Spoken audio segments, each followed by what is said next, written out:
PH podcast into talk. Debrief situation report. Sitrep PH podcast into talk. Debrief situation report. Sitrep PH podcast into talk. Debrief situation report. I'm Ivan at home from Manila. A lot of interesting things has been this month in the field of Philippine defense and security, with President Marcos signing two new landmark bills that would strengthen Philippine maritime claims in the West Philippine Sea. The Philippine Coast Guard recently announced its recent ship acquisition program for the coming years, which would see the doubling of its fleet by the end of the Marcos administration. And the Manila Dialogue on the South China Sea took place here on and ended on Friday. And of course, there's the big orange man in the room and what a Republican sweep in Washington could mean for US Philippine relations. To give us his reaction to this and other developments in the region, we have with us Aaron Matthew Lariosa, US based contributor at USNI News and navalnews.com. So, welcome, Aaron. Welcome to Sitrep again, once again. Thank you so much, Ivan. Looking forward to this conversation. So, one of the things I really want to get to, since I wasn't able to get to it, but you managed to get to it, was the ADAS that took place in Manila, and you had very good coverage about that. It's the Asia Defense and Security Conference of 2024. So you were here in Manila in September, I believe, for that. How did it go? Naval News flew me out for that. It was a really informative trip. It wasn't just ADAS, we also got to tour the Philippine Navy's base at Subic Bay. So very informative across the board, very busy week. ADAS itself, top defense companies from across the world, from India, Israel, the United States, uh, all sorts of companies came to the Manila Trade Expo just to show off their wares. And as we know, this is really important as Manila prepares to embark on its third phase of modernization, Horizon 3. So my big takeaways from that were many ships, many missile systems, a lot of sensors, and some aspirations actually from Bronner on the show floor on the procured missile systems and MRF. So What exactly were pretty those? insightful, a lot to unpack. Well, what exactly were those aspirations that you heard from the defense chiefs here? I saw that you also talked to the chief of the Philippine Navy whilst you were here too. Yeah, so I'm sure it's been widely circulated and seen. Bronner, I believe, Inquirer got a clip of him saying he wants the American Typhoon system, so mid-range capability. That's a system that could fire pretty long-range missiles. So long-range, in fact, that it remains out if the Philippines could legally acquire them due to an international treaty control regime. Um, Meanwhile, we saw Teodoro go to Saab, so that's the Swedish air air defense contractor that produces the Gripen, one of the contenders in MRF. So, a lot of aspirations to get modern capabilities in. I'm sure you all know that the Armed Forces of the Philippines has been trying to develop its capabilities since 2012. The country's been mostly focusing on internal security. Now it's shifting, and with that shift, they require modern tech. So those were the big aspirations they got on the show floor: technology and acquiring those modern capabilities to truly enact CADC, comprehensive um, archipelagic defense concept. Was one of the things that you were especially covering was the recent acquisition program of the Philippine Coast Guard, which I believe will be partly funded or fully funded by France for 438 million. Perhaps you can give us a quick overview of that and how it will complement the recent ships that the Philippine Coast Guard is planning to buy from Japan. Sure. So this is really big because as we know, the Philippine Coast Guard fleet is much smaller than Chinese forces. That's Chinese Navy, China Coast Guard, Chinese Maritime Militia. Only 13 ocean-going vessels. Once they get these French vessels, which is 40, right? That that's a big increase. Plus, as you brought up, the Japanese vessels that will bring them up to, I believe, roughly 60-ish to 50-ish ships. So that's quite a big leap and great for their capabilities. It should be remembered, that the Philippine Coast Guard is a maritime law enforcement agency. It's not supposed to act as a navy. So we should temper our expectations with how they're supposed to be using these boats. They're not the China Coast Guard, which uses their vessels to ram a lot and to be disruptive to civilian commerce and fishing and all of that. They are meant to patrol the waters and enhance their maritime domain awareness, enforce Philippine sovereignty, in other words. So these vessels will provide a much needed boost to the fleet, a fleet that's been beleaguered, that's been damaged over the last year, as we've seen with the ramming and water cannon incidents, and that will just provide a whole lot of capability. The way these assets are being funded is through official development assistance. So basically, I believe it's a similar scheme to what Japan through JICA is doing through the Teresa Mangbangma class vessels. So these are effectively being loaned. What that loan scheme looks like exactly, details have yet to be released. But we should all remember also that France previously did similar projects with the PCG. So I would not be surprised if it was a similar scheme to those previous projects. You mentioned the Chinese going to the French ships. I mean, it will certainly be a big expansion of the Philippine fleet. Can you give us uh, some idea on the type of specifications on the ships we're getting from France, and whether or not you think that with this expansion of the fleet, the Philippine Coast Guard will be at least be able to go somewhat toe to toe against what the Chinese are fielding in the South China Sea? Yeah, sure. So right now, just based on the documents we got from NITA, these boats are going to be 30 to 35 meters. So similar actually to what we have right now with the Philippine Coast Guard in the Corolla class. So to viewers, just to visualize that, these are usually the smaller Coast Guard vessels that escort resupply missions to Yungan Shoal. Um, just a bit shorter than that, and similar capabilities as a result. So, they will have a lot more of those vessels, a lot more ocean-going vessels to do patrols, to monitor all of that. As I briefly mentioned before, we should temper our expectations what it means to be going toe to toe, right? Philippine Coast Guard has a vastly different mission to the China Coast Guard. The Chinese ships, a lot of them actually, especially the ones we see in the ramming incidents, are actually derivatives of People's Liberation Army Navy vessels, specifically the frigates and corvettes. So you can kind of see the mission set that these things are coming from. These are meant to patrol, these are meant to do more civilian duties. Meanwhile, the Chinese Coast Guard ships are much more bulkier, are much more military in nature, if we're going to be honest here. So, toe to toe, probably not, but at the same time, this enhances a different domain in a way for the Filipinos that they really do need to focus on, and that is coverage and maritime domain awareness. As it stands, a lot of the Coast Guard vessels that are being deployed, well, if you could even call them vessels, they're more of like boats, are more of just painted bankas, let's just say that. So having a modern vessel, right, with these capabilities will boost not just South China Sea presence, but also Coast Guard stations around the country. I believe Commandant Gaben actually highlighted that they could have two of these vessels per Coast Guard station or something along those lines, and that's a massive thing, for a force that has to rely on all the hodgepodge of these assets. And I remember back then in our previous conversation, you had some concerns, or at least brought up the concern on whether or not the Philippine military is capable of assuming many assets in one go, or many assets in a short period of time, and whether it has the capability for that. Do you think that with this, that the Philippine, and based on what you were seeing when you were here in Manila, that the Philippine Coast Guard is ready to indeed double its fleet for the end of the Marcos administration? So the big part of the deal also with these 40 patrol vessels from France is half of them will be produced in France, the other half will be produced in the Philippines, probably through OSHA, a French shipbuilder.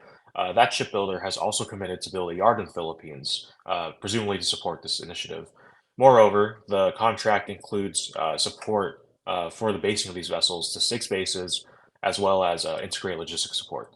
Uh, this is pretty big because, right now, right, with the Japanese vessels, you do not have that transfer technology. You do not have that local shipbuilding capability to build more or to maintain it in-house. So the fact that this deal comes with that, it's like an all-in-one package. So if everything goes through properly, they should, in theory, have the capability to actually absorb that and to actually grow the fleet properly at a sustainable manner. Regarding the Japanese vessels, there is much to be said regarding concerns about their, let's say, sustainability, their maintenance, and all of that. We do know that Japan Coast Guard and the U.S. Coast Guard are trying to help out the Filipinos better maintain those vessels, have a more sustainable tempo with them. But that requires a bit more time to see. Then another big ticket item that you were looking at with your coverage was, as you said, General Bronner and the other chiefs of the military looking into buying Typhoon missiles and basing them in the Philippines. How would that look like, and what do you think the Philippines is trying to send? What message are we trying to send by attempting to buy these systems? Sure. So Typhoon is pretty fascinating because this is one of the only deployments that it is not technically Filipino right now. It is U.S. Army at the invitation of Manila to go to northern Luzon, I believe Laos National International Airport. So that's in the big signal. We do know that Chinese have made noise about it, and I think Manila has picked up on that. So they want to basically communicate, hey, right now, it's the Americans, but in the future, it could also be us. That's the big thing I'm receiving. Of course, Philippine Army personnel have been seeing operating the system, at least reloading the system and collaborating with their American counterparts. So there is definitely signs there that could also back that up. That being said, the main obstacle right now for the Philippines is actually getting the system in the first place. That I'm not referring to funding. I'm not referring to could they absorb it or not. I'm talking about the missile technology control regime. So that's a multilateral export control regime that prevents the export of really long range missiles. Let's just say that. Anything over 300 kilometers, if you're not a member of the control regime, you cannot get it. So the Philippines is not a member. There's a reason that the Philippines procured BrahMos missiles in its export variant. That's the 290-kilometer variant. BrahMos, in theory, could go a bit further, actually, but because of this control regime, they have to settle on a system below 300 kilometers.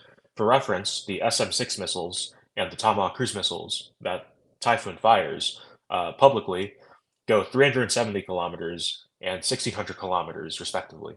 So, just to give you context about the issues the Manila is going to have on procuring those sort of systems. How exactly do they overcome this? Will the Americans yield to to their wants? A lot still has to be said. In fact, I actually there was an Army conference here in D.C. Roughly a month ago, Association of the United States Army, and I had the opportunity to talk with some let's just say the people who produce Typhoon, and frankly speaking, they have like no idea, at least publicly, of the Philippine interest, which I found pretty interesting.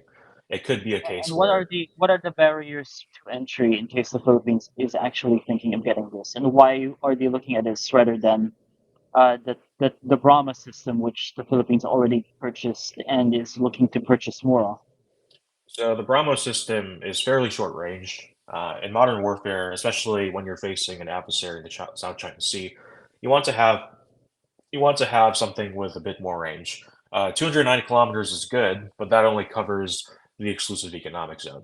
So with China, a lot of their assets, a lot of their bases could strike from further from that. They do not need to enter the Philippine exclusive economic zone to actually inflict damage or inflict costs on Philippine forces. Uh, the Typhoon system could offer that. The barriers for entering this regime, just to simplify it, essentially, is you need to develop your own. You need to basically develop your own your own infrastructure, your own technology, and that's you basically come up. In other words, you need to develop your own missile. So maybe this could be a long-term SRDP goal.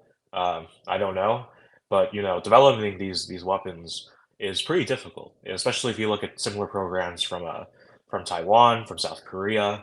A lot of developing nations trying to develop these systems. I'm sure we all know that the Philippines had a stint with rocket development, that sort of thing, Did you back see during that the though? There yeah, was recent talks of the AFP actually bringing back the old Bong missiles from the 1970s. What are yeah. your reactions to that? Uh, you know, that was an interesting program, to say the least. The Bong missile uh, is essentially an unguided. It's a start, but I Right. don't think it was anywhere close to what's really needed to get a modern system down the line.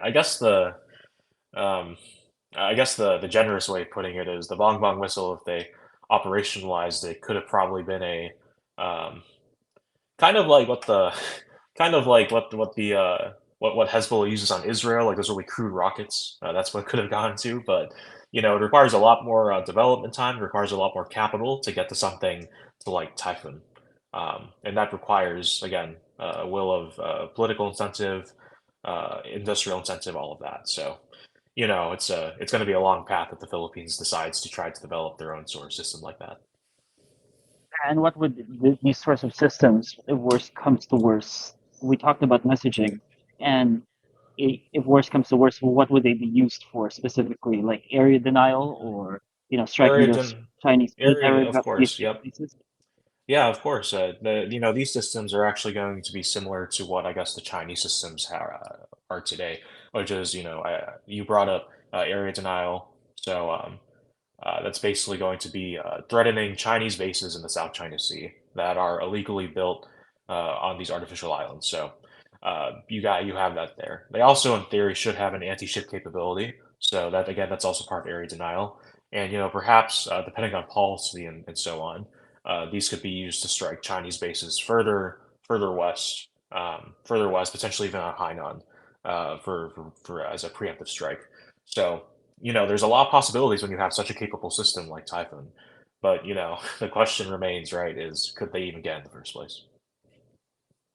And the last thing that you've been covering lately is let's look at this. It's the training that members of the Philippine military are undergoing when it comes to island retaking and Yep. amphibious landings. Perhaps you can talk about that for a bit. Sure, yeah. So I believe it was on Wednesday or earlier this week. We saw one a pretty intensive exercise. Philippine Marines and Navy SEALs landed on a on an island owned by Manila. It's not unoccupied or anything to simulate that. So that sends a pretty interesting message. We haven't seen this stuff in a while. I've been tracking that exercise Ajax Dagapa. That stuff usually happens in Palawan, and when it happens in Palawan, it usually happens on the eastern side of Palawan, so not facing the south, not on the South China Sea. So pushing these exercises out, I think what the Philippines is trying to do is they're trying to show Chinese forces in Beijing that we are thinking about you. We are trying to demonstrate this capability to you as a sort of deterrence measure. Then again, if we look out a bit, what exactly this consists of? It consisted of pretty rudimentary assets attempting to pull off an island recapture operation. For reference, if this was a Chinese island, a Chinese artificial island, it would probably not be as easy. I mean, it probably would not work given the assets they deployed. I believe they only deployed like an ex-U.S. Coast Guard cutter, four special forces teams, two gunboats, and then as we know from many incidents with China, um, there's a disproportional balance in terms of forces. So, you know, however, does that island retaking operation show? It shows that the Philippine military is seriously thinking about what's going on over there. It shows that again in relation to that they are thinking, and it's something to give the Chinese to think about. So pretty impressive exercise. It also shows a general trend. I believe it was during Balakatan 2024 that they expanded the exercise to the Kalalan Island group. So there's a general trend again. We keep seeing these Philippine forces move out there. So I'm looking forward to see what else they're going to attempt in the future, given that this is seemingly going to become a normalcy in how they approach this region. And then perhaps we can stick with that track. You're talking about general trends in the Philippines. In the Philippine military is undertaking, specifically as it focuses more from an insurgency-based security operation to more external defense. What other trends have you been noticing in the last few months since we talked? And what further developments are you most excited about, which you know are coming down the pike? I think this is going to get a bit technical, but my focus Yeah. is on Philippine military modernization. So I like to go back to the other part of my trip to the Philippines in September, which was touring Naval Operating Base Subic, getting to board BRP Jose Rizal, the flagship of the Philippines, getting to board the country's largest vessel, BRP Tarlac. Those were very humbling experiences. It was great to meet all those crew members, all of those enlisted and officers. Very humbling to hear those stories. I believe on BRP Jose Rizal, one of the personnel there, his first assignment was a World War II destroyer that sunk U-boats in the Atlantic. And meanwhile, on BRP Tarlac, we had a guy whose first assignment was on a ship that participated in D-Day. So, we have they've come a long way, and I think we should all acknowledge that. I say this was exciting because I got to talk directly to the staff on, like, how exactly do they see the Philippine Navy approaching modern warfare? And what really piqued my interest was we started to talk about, you have modern systems. The country fired its first anti-ship missile back in April during Balkaton 2024, which did successfully hit. We talked a lot about, integration with a joint force, because in modern warfare you kind of need sensors everywhere, extended range sensors, to basically get your missile on target. It is impossible for the Jose Rizal itself to track a target over the horizon. But if it's getting support from an Air Force or Navy drone, it could basically peek over the horizon using that sensor and fire the missile to further range. So we had a pretty insightful conversation in the war room of BRP Jose Rizal on that. Just because to be honest with you, I didn't think they were thinking about that. But the fact that they're thinking about that and other things that aren't highly enough, whether that be logistical concerns or basing capacity, um, personnel, because again, there's a lot of stuff that goes into modernizing force. It's not just acquiring equipment. It's, you're going to new bases, but these personnel and these enlisted are going to be away from their families for a long period of time. How do we, like, help improve morale? How do we keep that up? So a lot of insightful things, to be honest. And I'm really looking What forward to else were see you how they address that. seeing? What else were you seeing there in Subic when you were touring around? Like, what sort of infrastructure is going up? I heard it's a Um, bit busy down there in Subic at the moment. It is, yeah. We actually saw some ships from Hyundai pull up from the company Hyundai. They're going to start retrofitting the yard to build offshore wind turbines. I believe that was an initiative announced in spring. Let's see what else. We actually got to see, I won't share too much because, I have respect for operational security for them. So we basically saw the first unmanned surface vehicle of the Philippine Navy. I don't want to describe it too much, but we did see it. So that was really interesting to see. Uh, Unmanned surface vehicles, for reference, are the similar type of vehicles that are being used by Ukraine in the Black Sea and by the Houthis in the Red Sea to try to sink vessels or to try to spot things. These are not really new inventions, but the fact that the Philippine Navy is receiving these and may potentially even have them operational sends a big. It's pretty big for this force. We had a chance to talk with a now former flag officer in command, Adasi. I believe he's starting his sundown ceremony, so he's about to retire at ADAS. And he did highlight this unit to us. He did say that they're currently in the process of acquiring stuff, of training up the unit, and so on. He told us what he wants the unit to do basically, and he basically says, we want this unit to help enhance our maritime domain awareness, to help spot vessels within our within the AUZ and the waters. So very insightful over there. Regarding general infrastructure development, we also received a presentation on the development of Subic Bay. Uh, Unfortunately, the base commander said they were running into a lot of issues based on the bureaucracy of the area. To put it in simple terms, the base they're using is leased out to them by an American company. But if any changes want to happen, both the Navy and the American company have to approach the Subic Bay Management Authority, and that's giving them a Yeah. lot of headaches. So many headaches, in fact, that they're going to relocate the base soon. So we'll see what happens there. I guess this goes to the general trend that we were discussing in our previous conversation of the Philippine Navy and Coast Guard trying to make do with its limited resources and yet still trying to pack a punch. As you said, learning from the lessons of Ukraine and the others in smaller navies, which makes do with very little. So, with that in mind, how do you think it's doing generally in trying to improve its operational infrastructure? Um, I think that's still the biggest challenge. That's kind of what I got, uh, just going over there, seeing it in person. A lot of the stuff at that facility is basically as Hanjin left it. Let's just say that. None of the cranes work. Uh, their bathrooms flooding in their HQ, the new HQ area. Mhm. They're out of capacity. They don't have anywhere to put new men.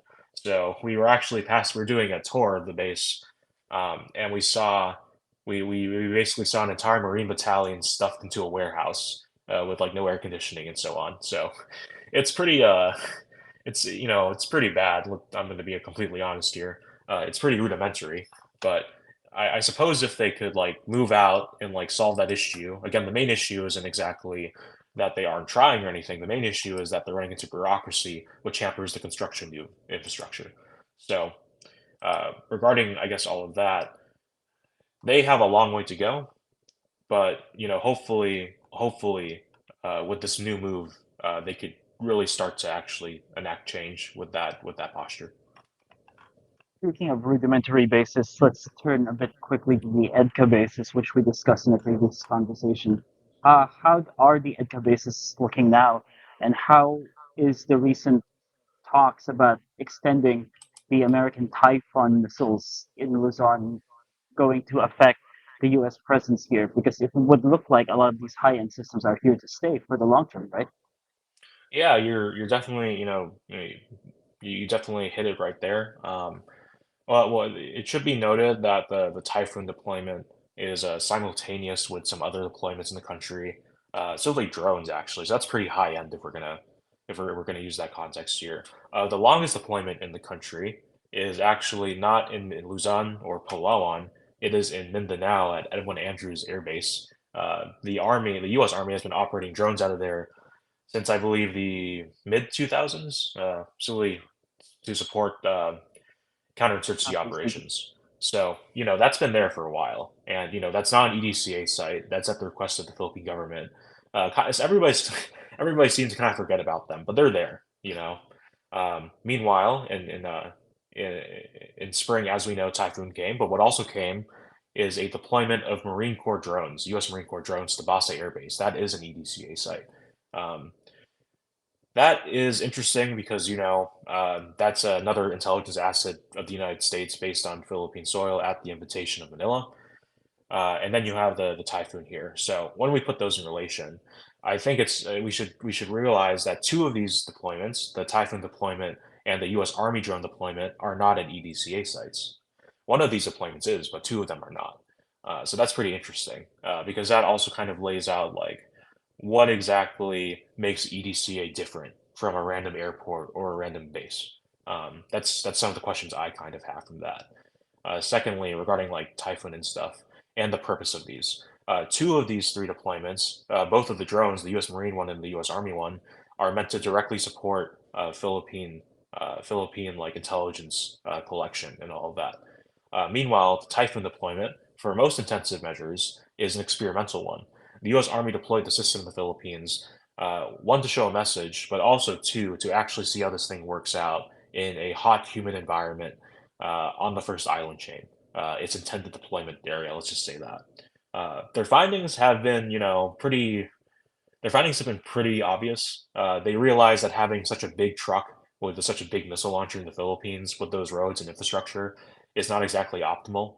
Um, Last month at the Army conference, the I believe one of the commanders of the unit basically said, "We want to downsize this thing because it's way too big to operate on an island country like the Philippines."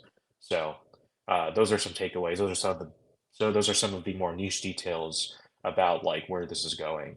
EDCA sites, I also like how you brought those up because recently they really did highlight one of their main roles and one of the advertised roles from both countries, which is humanitarian assistance and disaster relief. As you know, some tropical storms and some typhoons rolled in, such as Typhoon Krathon and stuff. I forgot what I think Tropical Storm Christine as well. And that's interesting because, U.S. Marines were in the country. They use the EDCA sites to stage for supplies, to stage for airlift, all of those things. Um, so they definitely proved their worth there. as like these things. But again, I mean, the real question I kind of have is there seems to be a let's just say a dilution, like these things are kind of losing weight in the sense of here are their intended purposes. But here's the thing, right? EDCA sites seem to have no other difference with any other airfield or base in the Philippines, other than that the Americans can, in theory, build stuff there if they have the funding. We could tell this because at Laug International Airport, they have based that missile launcher there since April. We could tell this because based at Edwin Andrews Air Base, they're the drones. So it's, it's like they station them at places outside of the EDCA site. They also use places outside of EDCA for obvious reasons for HATR. So recently, those are kind of the developments I've seen over the last couple of months. These developments have led to some questions, not inherently bashing EDCA. EDCA is a cornerstone between the two countries, but I just want to have a bit more, uh, you know, uh, I want to kind of identify like what exactly makes these things unique. Yeah, but like you go into that, perhaps you can give us some speculation because you rightfully asked what is the difference between these CA bases versus, the average American reconnaissance and assist bases that you have in Mindanao. And recently, what you rightly said that they're there for humanitarian purposes, and that was the case. That was the advertised case even from the start. But now you're starting to see Philippine military officials publicly stating that these are cornerstones to Philippine defense and to deterrence. So, with that in mind, perhaps I know you don't like speculating, but maybe you can speculate on what is the main message that these bases are trying to send. Is it simply to say to the Chinese, "We see you and we can do something if we wanted to"? 100%. I think these bases are basically, um, I I suppose we have another podcast on this, but to put it frankly, I think that neither country invests as much as they should into these sites. I think that the investment they have done so far isn't serious. There has been, little movement at the Taiwan at the EDCA sites oriented towards Taiwan. Uh, the actual projects completed since 2014 have been relatively minimal. They do not reflect a joint warfighting capability on both countries. They are essentially plots of dirt with some infrastructure to get in and out. Um, that being said, what I think their true value is they give policymakers a word to throw out that has a meaning behind it. Essentially, like let's say like Marcos or like incoming President Trump, right? He could basically say, "Hey, we mean business because we have X base right here and we do stuff with it." But once you go past the words and like the speeches and press releases, and once you open up like a open if you open up Google Maps and you just like look at this thing and you go up to like a procurement list and budgetary documents, you kind of realize there's nothing. There's little to nothing. So that's basically my spiel there. My spiel is that these are more political than operational. Is it is it merely that now, or no? Let me rephrase my question. Are you trying to say that it's merely that now, but something could be done later, or it's merely that now and that's what you expect it to be? 100% something could be done later. Something could always be done about it. And, they are starting to step up. As we've seen over the summer, along with that half a billion of defense assistance that we previously talked about, they added another 100 million in EDCA investment. Now, that might not seem like a lot, but, 100 million in infrastructure in the Philippines kind of gets you a lot. So that's a really good sign. And that shows like an indicator of where they want to go with these. If they want to be serious about it, they would invest way more than 100 million. But let's not delude ourselves. Everybody is constrained by political, by economic, by other Yeah, interests. So is it basically just slowly squeeze, like telling the Chinese? I mean, now you're seeing barbed wire fences, and then later you'll start seeing concrete ones, and later you'll start seeing more American assets. Is it basically politically ratcheting up the tensions here, or ratcheting yep, up the pressure that you're applying? yeah, I think that's a possibility that they could do. It's all about signaling with these things, right? So America, I think the big thing with the Typhoon is kind of like Typhoon, HIMARS, you name it. It's like they could fly in any time. They could deploy these. The Chinese have to be considerate for that. They could deploy here for extended periods of time as well. So there's a lot of political messaging behind that. There's a lot of indicators they get the Chinese. regarding like what could happen if things keep going at the current course. So again, very political in the sense of that.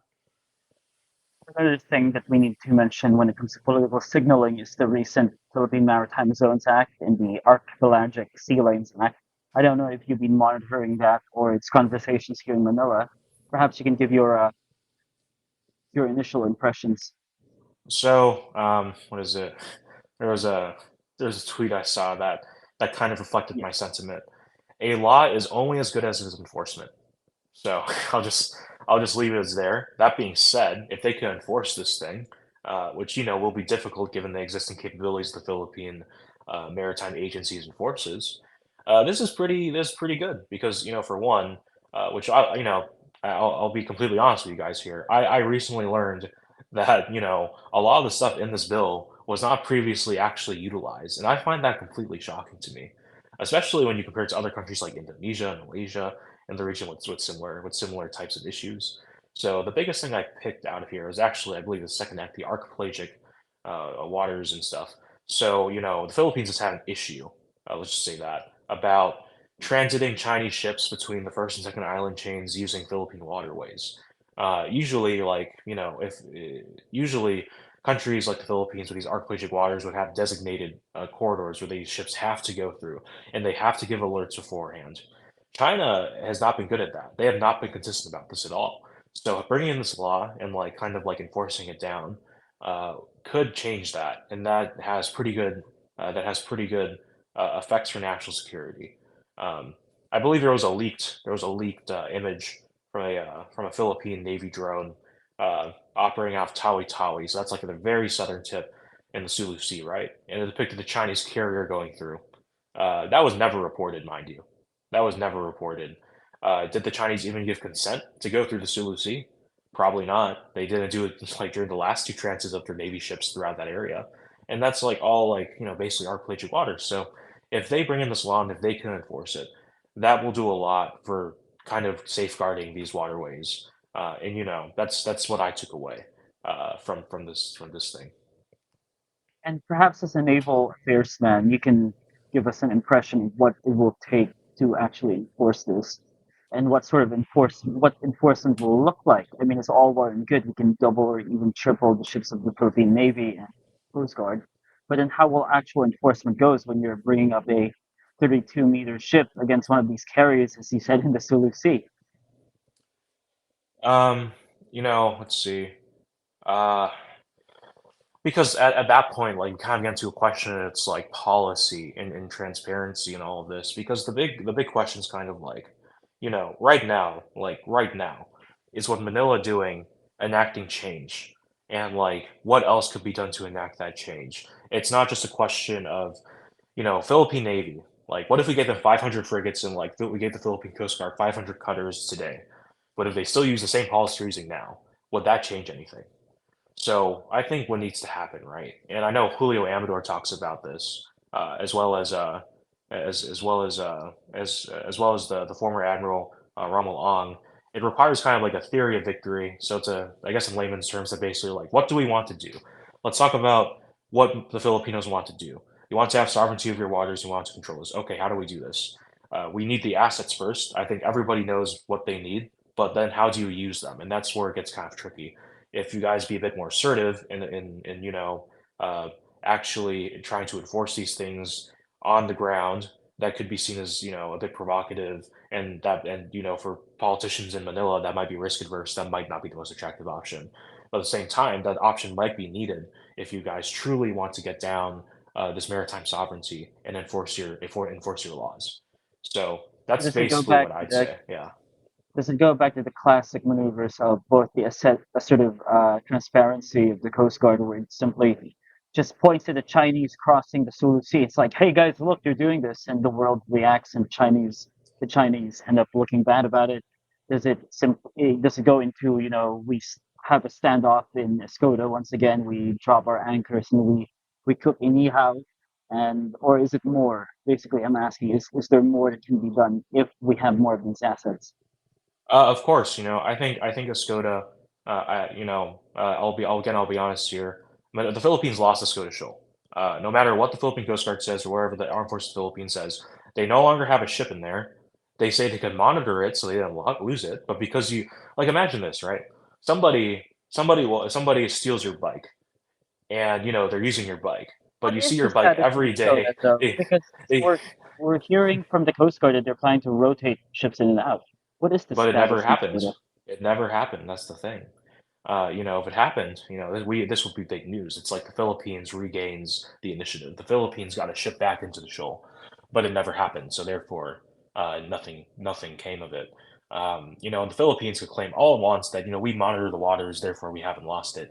But monitoring, looking at something doesn't mean you own it. Having something on that thing means you own it. And I like how you brought up, does having more assets change their options, like the way they go about this? It does. Imagine, right? If the Philippine Coast Guard had more capabilities, this would probably change their calculus on how they approach these things. If they had another ship like Teresa Manguanwa, if they had another larger ship that they could have gone in, that changes a lot of things because the Philippine Coast Guard only has two of those ships right now. One of them is busy doing other things. The other one was at Escoda. Therefore, they couldn't rotate them out. So if they have more assets, they could definitely do more. Perhaps there could be something seen with this. If they could get more assets, then policy could change as well. Maybe they're being realistic about this. But as it stands, right, they just don't have the capability. And maybe because if they don't have the capability, they don't have the exact incentive to actually start risking things. So I think that's the takeaway from there. So again, it goes back to if you have an asset there, it's the ball game's on. But if you don't have an asset there, then it's up in the air. It goes to the other team. And 100%. so Look at we're what looking. happened at Scarboro. Scarboro, So right? we're looking. Philippine Navy Look, left, we're looking. and then So we're China looking. there forever. So we're looking forward to perhaps rotating more Philippine vessels there in the coming future. Hopefully, in If they Minnesota. could, if they could get back in, and that's the real question. So, because we know how the Chinese operate, right? Every time something approaches like one of their sensitive shoals, one of their claim sensitive shoals, they just overreact. They send like 40 vessels to block the thing. And if the Filipinos want to get through, then they have to get through those vessels one way or another. And they aren't going to risk that. To be, if we're going to be honest here, whether that they're constrained by policy from the palace, or if they're being realistic about their options, or a mix of both, it's just probably not going to happen until they improve one or the other or both of those aspects, the policy and the capabilities. Um, Both of them inform each other, right? But at the end of the day, both need to walk step in step in order to enact real change on the ground in that region. Going back to actual policy, we recently had the Manila Dialogue for the South China Sea here in, well, naturally Manila. I know you were vaguely covering the videos coming out of there. Do you have any initial reactions to that? So I think the big thing about the Manila Dialogue is it's really important that these events happen. There's Yeah. like generally speaking, the interest, like the coverage of the Philippines has expanded in recent years, based on everything as we are very well aware of. That being said, how is this operationalized? What does this actually look like? Being completely honest with you, and I think you'd agree, the proportionality of international dialogues and all this sort of stuff has not matched the level of severity that I think this problem is. The problem, of course, being what's happening right now in the West Philippine Sea. Having stuff like Miller Dialogue kind of addresses that issue.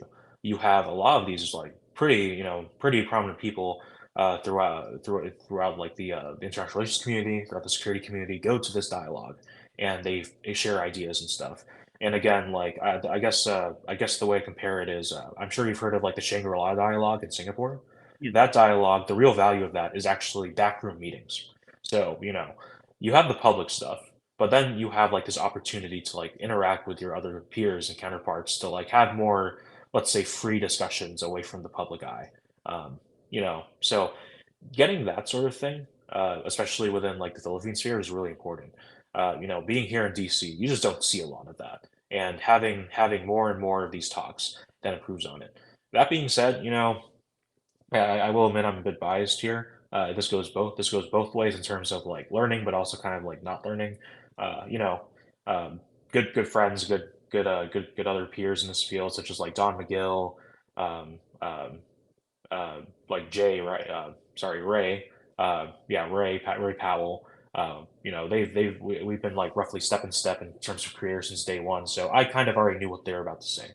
Um, but were other people aware? Did this venue perhaps give other people an opportunity to hear them for the first time? For sure, like 100%, especially with the good media coverage. I know Rappler covered it. You guys did a pretty good job interviewing everybody else. I know that for sure.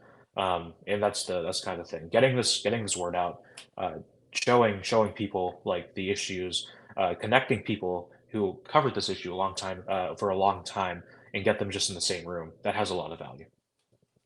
I think what was most noticeable in that dialogue, along with naturally Chinese intransigence, there's simply a security operation, they're simply conducting border security, is the muted tone that you have from members of the ASEAN delegation from the other countries when they're like, yeah, we would acknowledge something needs to be done, but are we going to take as harsh a tone as the Philippines? No, not really. Perhaps you can speak something to that, especially when it regards to the other Navy and Coast Guard officials from other ASEAN states. Apart from the Japanese, the others don't seem very interested much in the sort of conversations Manila is having. 100%, I think I think it's very obvious that, especially now, like a year on, after everything that's happened, and it's just crickets. That being said, during ADAS, I believe our good friend Benjamin Blandon, the good Frenchman from Malaysia, he Yes. we were at the same hotel, and he was heading the speaker panel for ADAS. He was organizing all those events, and I had the unique opportunity to sit down. His name's blanking on me, but it was a Malaysian Navy captain. And as we know, Malaysia and the Philippines have very different outlooks with China, very very different outlooks. And I got to hear the ASEAN perspective in person during a breakfast, and did I disagree at times? Yeah. Did I kind of start to understand it? For sure, for sure. And I think with the Philippines, right? The ASEAN reaction kind of reinforces the exact need why the Philippine military, why the Philippine Coast Guard has to be like good. It's because at the end of the day, there is nobody else that you could turn to except for yourself. That is like the quintessential. I think actually, it's very ASEAN if you think about it. It's very Singaporean. It's very Indonesian. It's very uh, it's very non-aligned. It's very independent foreign policy. Well, The maybe it's Philippines because need to commit they to. have the luxury. Is it because they have the luxury of taking these positions? Because, as what Ray Powell said in our interview, they have the luxury of not having the unique security situations that the Philippines is facing. Basically, like, the Chinese are not trying to steal their bikes quite yet. That's true, but at the same time, I think, they might speak of a musician where they're comfy, where they're hundreds of kilometers, not 1,000 kilometers away from all of these issues, and they're kind of like, that doesn't affect us. But if you look at like certain ASEAN countries, like let's say Singapore, right? Singapore's most famous one. Singapore has a very unique outlook where it's, they look like they're in a great position, but they also think about what could happen. They have one of the best militaries in the region for being a city state because they realize it's like, one, we could rely on nobody but ourselves, and two, we have to prepare for the worst. It's based on their development of their circumstances. They were effectively kicked out of Malaysia, and they had to deal with that security dilemma going forward. With the Philippines, right? The Philippines is unique for sure in ASEAN because of its circumstances, both what's facing the West Philippine Sea, but also its security background. I'm going to be the Philippines kind of tries to get the best of both worlds, but doesn't really work out. It has a defense treaty of the United States that doesn't fully utilize because at the same time it wants to be an ASEAN country with ASEAN centrality. So when you try to balance these two, it kind of doesn't work out. Am I blaming the Philippines? Am I saying ASEAN's right in not supporting them? No, but what I think the Philippines must do, right, is it has to choose what it has to choose. It has to start, not even choose. It has to realize what strengths it has. It has a good defense treaty with the United States that it could expand upon and fully leverage to try to help out in in these disputes. Or at the same time, it could hedge with the United States. It's like, hey, like we're an ASEAN power, we could do other things. We could be more like what they're doing. But at the same time, at the end of the day, ASEAN, I don't think we should even talk about ASEAN anymore. They've been proven to not be useful in resolving these disputes. ASEAN has done What did you virtually think about nothing. it?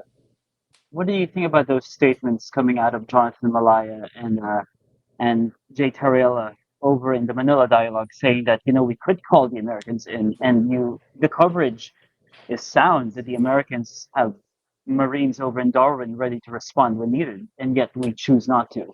And so, with the status of Escoda in question, what's your reaction to the Philippines has this trump card and it's still holding it to its chest for national prestige or to lessen down tensions or whatever? Or what's your reaction to that? Because in the Manila Dialogue, they're saying it's because we want to ratchet down tensions, despite us having this tool on our end, which our other ASEAN brothers and sisters do not. Again, it's kind of like that halfway balancing where, if you try to compromise, you get nothing here. It's either you go full send or you do the other direction. That's at least the way I see it. Manila has not been exactly nuanced with how, I guess, it communicates with China in this regard. Does it leverage the MDT and its relationship with the Americans? Absolutely, especially following the June 17th incident around Second Thomas Shoal.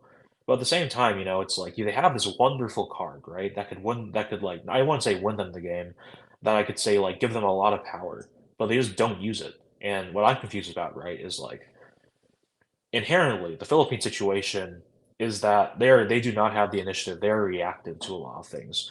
Um, what ends up happening, right? And again, I'm not trying to justify the Chinese here. Is they advertise they have allied support, whether that be from the Americans, the Australians, or the Japanese, and then they highlight the Chinese incidents, and then they do nothing, virtually nothing with this stuff. It's a bit odd too because I I'm generally mixed on the transparency initiative. I do support it for what it brings. It brings good attention. It brings international support to the Philippines.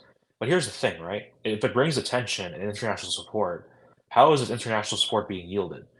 If the objective of maritime transparency was to bring in allies and partners, why aren't they taking the support that the allies and partners bring in? That's my question, I suppose. Um, I feel like that was their objective at the end of the day, and they just kind of got it, but they just never went anywhere with it. And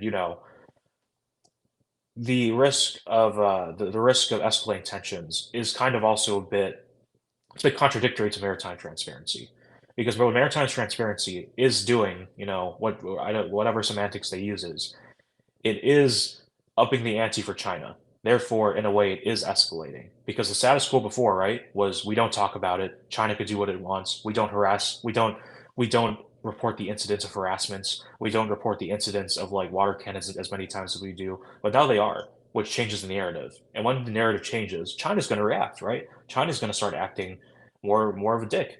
And when that happens, things change. So it's a bit, it's a bit halfway. What they're doing, right, is obviously going to irk the Chinese. What they're doing is going to bring in more international support. The entire game changes. So they can't talk about, we don't want to do this when they are, kind of upping the ante. Because again, their objective is not to piss off the Chinese inherently. Their objective is to achieve Philippine sovereignty and to get Philippine security interests in this region. So it's a bit wishy-washy, let's just say that. And we go to this idea of the Philippines needing to choose which way it's going to bend. I don't. You said you don't want to get too much into the political discussions, but I guess in this case it's unavoidable. It's that idea that with the coming Republican administration, we're hearing from even experts here in the Philippines, like Professor Richard Ayder, talking about how the Republicans will in the end force Manila to make a choice, and will make a choice. Are you with us or against us? How do you think this will play out in terms of the maritime security agreements between the Philippines and Washington? Will Manila be finally forced to use these cards that are put in front of it, and will Manila be uh, uh, I wouldn't say forced, but rather convinced to grant access to more American assets in exchange for more aid? How do you see things playing out with the new Trump administration? So, comparing like the 2016 admin to like the upcoming 2024 one, there's some very interesting because we saw like how the last time he was there, he asked Korea to pay up, he asked Japan to pay up. Did he really ask the Philippines? Not really. Because one, going back to our discussion, those bases really aren't bases in the first place. Nothing kind of happens with them. Second, there is a big let's say economic difference between other allies and partners and the Philippines.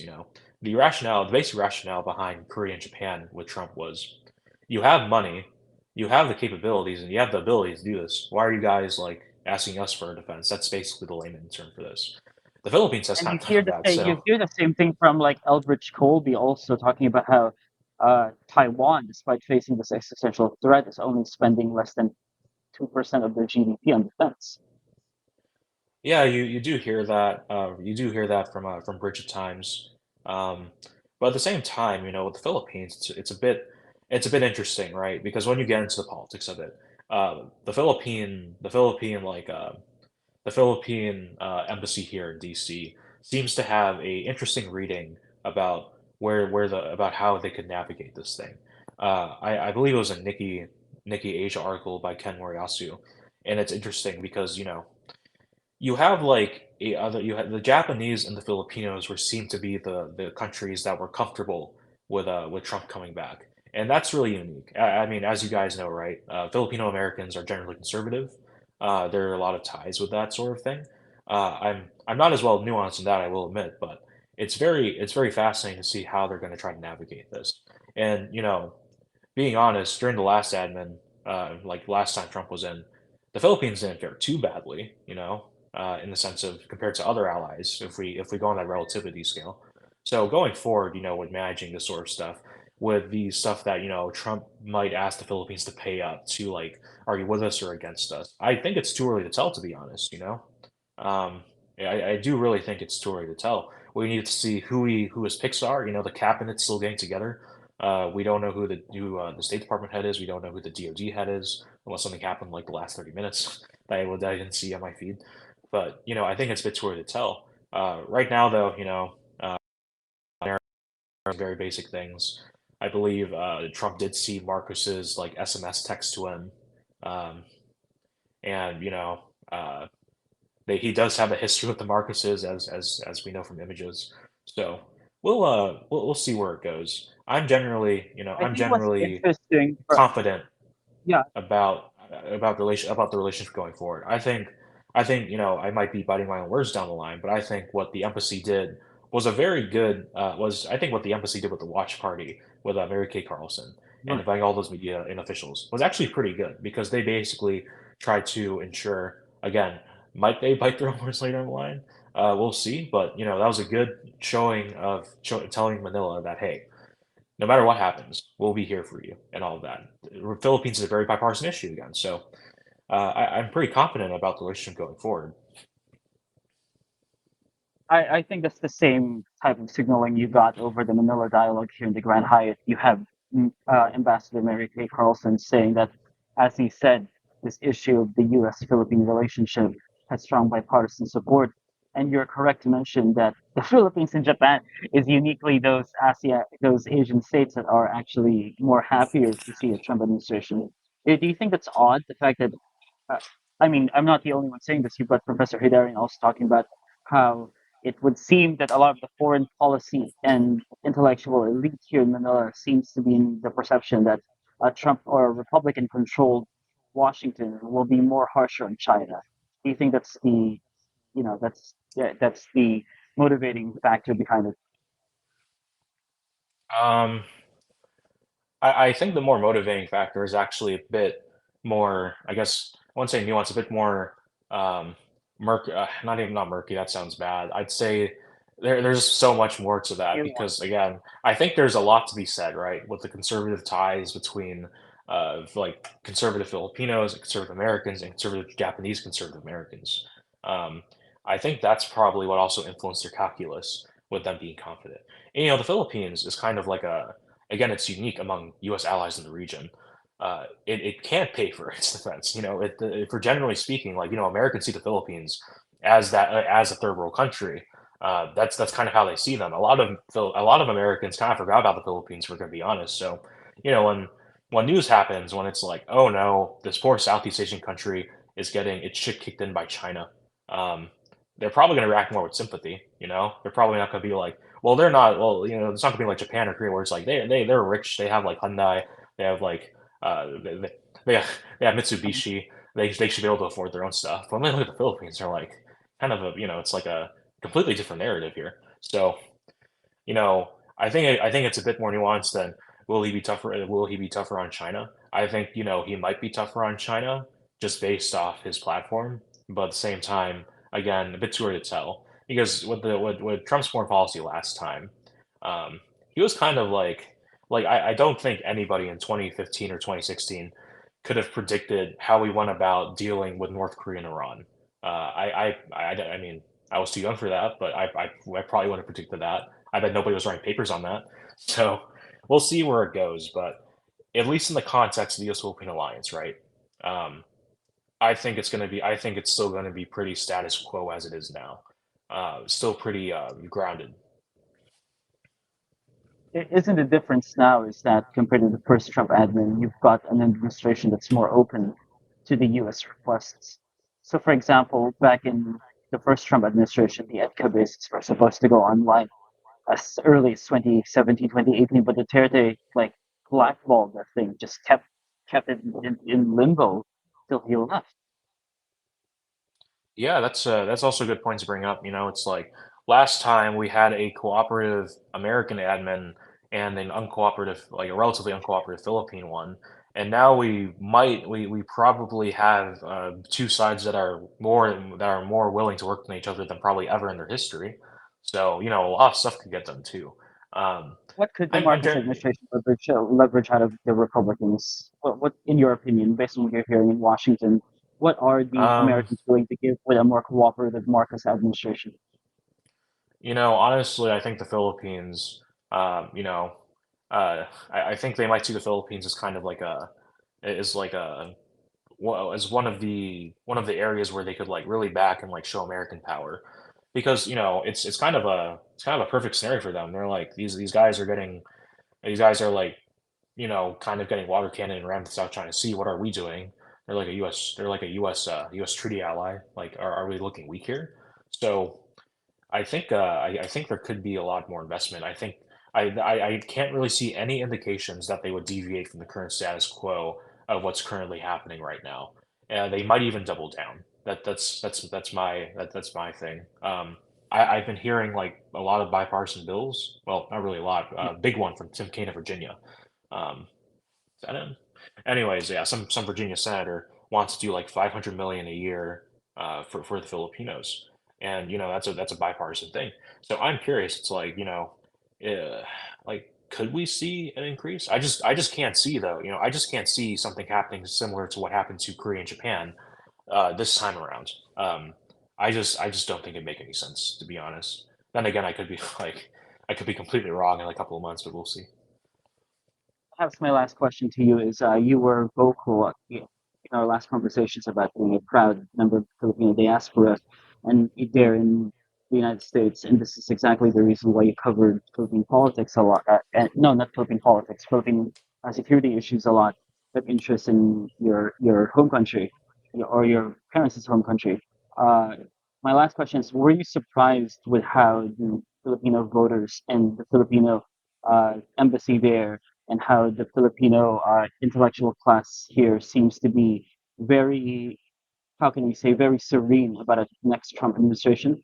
So whilst other countries may be scrambling, Filipino voters there, you heard about how Filipinos may have helped flip Nevada. Most of our voters there seems very serene about the Republicans coming over. What do you think that's the case coming from a Filipino American background yourself? I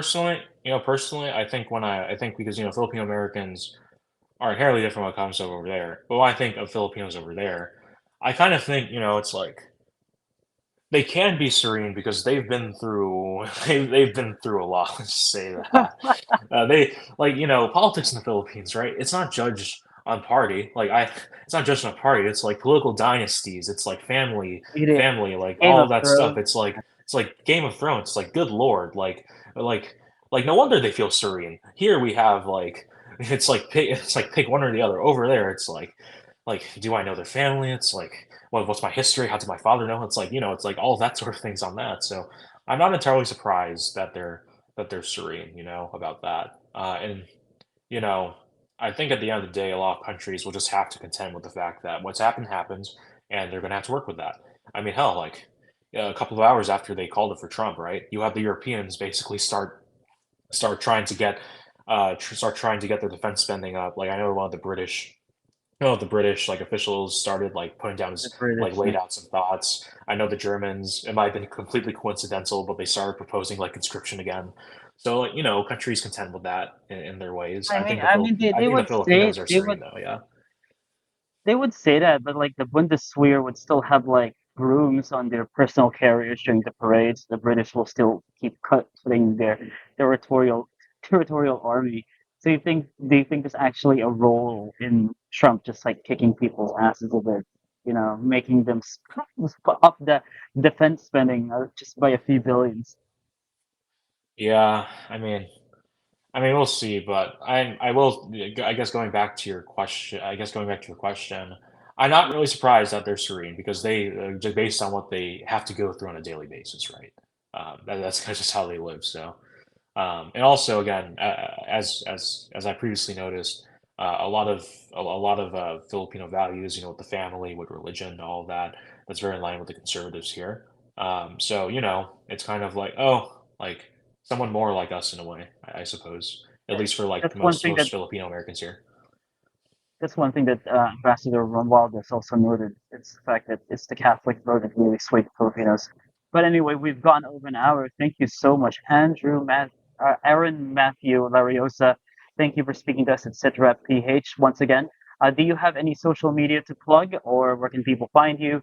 Any work that you've got coming up that you wish people to give more attention to? So, the Twitter, I think they'll include that in the tag. Of course, that's my main posting. You can find me on US9 News and Naval News regarding upcoming stories. Still have a massive ADAS backlog. Actually, we were supposed to release my story on Hyundai Heavy Industries this week. Stuff on Hanwha, stuff from France on sonar and anti-submarine. If you're interested in all the defense stuff, you can go check it out. Pretty big news, actually. I can't believe I didn't bring it up. Um, Hyundai Heavy Industries is bringing me. Oh, I've received an invitation from Hyundai Heavy Industries to tour their shipyard in Busan in January. So I'm hoping to catch a glimpse of the Philippine Navy's upcoming corvettes as well as OPVs. And lastly, just a shout out to everybody who was kind enough to say hi and to have a conversation with me at ADAS. Really humbling experience, really insightful to hear from all of you. Even those of you that looked afar and may have did a bit of Twitter stalking, I appreciate it. I really gave me a lot of hope to see where the country's going. We hope to meet you here in January. Once again, Aaron, thank you for being with us here in Sitrep PH. And this has been Sitrep PH, the podcast on Philippine affairs and Filipino interests. This has been Ivan at Home coming to you live from Manila. Be sure to follow us on our social media for updates on our upcoming events and podcasts, and for an archive of our previous episodes. We are at Sitrep PH on X and on YouTube. And don't forget to like us on Facebook at facebook.com/SitraPH. Philippines, thank you and good night. Mabuhay.